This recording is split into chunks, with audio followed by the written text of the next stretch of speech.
In the early 1980s, a series of brutal killings began in New York City. These heinous crimes were committed by Joseph Christopher, also known as the .22 caliber killer. The killings took place in various locations throughout New York City, spreading fear and panic among its residents. Joseph Christopher's preferred method of killing was with a .22 caliber handgun. He would approach his victims, often unsuspecting strangers, and shoot them at close range. His victims were predominantly black males of varying ages, from teenagers to adults. They had no apparent connection to each other apart from their shared race and gender. Joseph Christopher's killing spree was fueled by his deep-seated racism. After a lengthy investigation, Joseph Christopher was apprehended and brought to trial. In 1981, he was found guilty of multiple counts of murder and sentenced to life in prison without the possibility of parole. Thank you for watching. If you enjoyed this video, please remember to like and subscribe for more haunting murders.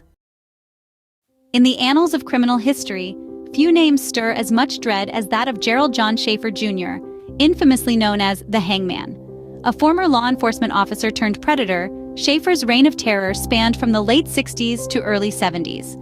His twisted signature, binding his victims to trees, a chilling testament to his moniker. Investigative reports indicate he may have had as many as 30 victims. Despite his heinous acts, he always maintained his innocence. It was only posthumously, through a series of disturbing writings and drawings, that the depth of his depravity came to light. The Hangman's Tale, a grim reminder of the hidden darkness that can lurk beneath the surface of a seemingly ordinary individual, a cautionary tale that continues to echo through the corridors of time. From 1984 to 2007, a serial killer termed the Grim Sleeper, born as Lonnie Franklin Jr., dominated 2 decades with cold brutality. The Grim Sleeper had a terrifying method of operation. He preyed on the vulnerable, specifically women in desperate situations. He would offer them rides, only later kill them, their trust becoming their downfall. Franklin's chilling method of killing was an embodiment of his cold heart. He would strangle or shoot his victims, leaving them like unwanted objects. But the horror didn't end there. The aftermath of his horrific acts was a community in constant fear, a haunting legacy of distrust and sorrow. His reign of terror left a lasting scar on the community, a painful reminder of the monster that once walked their streets. Franklin the Grim Sleeper breathed his last on March 28, 2020. However, the fear he instilled lives on.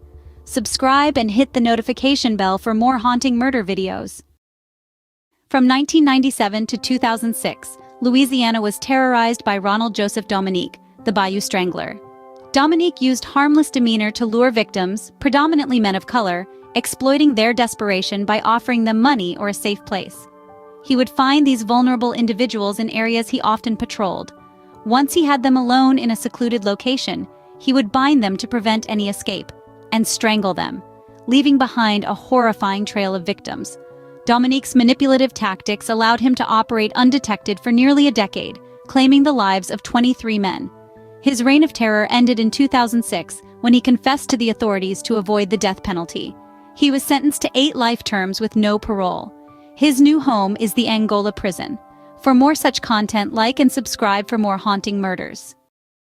In the early 70s, a figure emerged in the American landscape, Gerald Stano. Born in Schenectady, New York, Stano would soon horrify the nation. His reign of terror extended for over a decade, claiming the lives of at least 22 women, a ghastly number which some believe could be as high as 88. Stano's methods were varied, brutal, and always unforgiving. He used an array of techniques from stabbing and strangulation to shooting. His victims were mostly women, caught in vulnerable situations, most of them white and aged between 16 and 25. It was in 1980 that Stano's reign of terror finally met its end when he was captured and sentenced to death.